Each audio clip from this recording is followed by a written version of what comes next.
Gudicelli. Matapang naman na inamin ng popstar princess.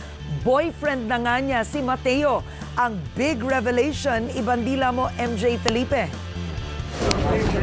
Sama-samang nag-celebrate ng victory party ang buong staff and crew ng Maybe This Time sa tagumpay nito sa box office.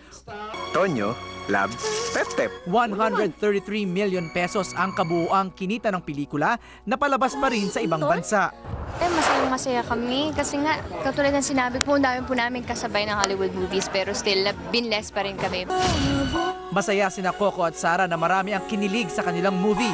Pero mas kinilig ang lahat sa kumpirmasyon ni Sara na mahal ang tawagan nila ni Mateo Gudicelli. Yes, opo. Boyfriend mo na si Mateo? Yes.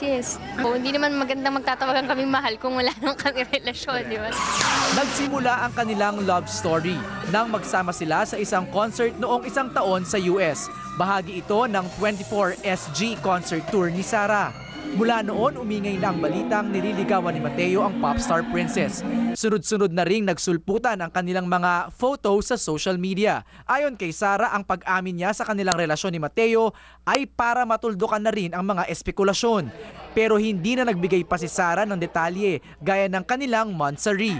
Short and sweet lang din ang message niya para sa mga fans at malalapit nilang kaibigan na bahagi ng kanilang pag-iibigan ni Mateo.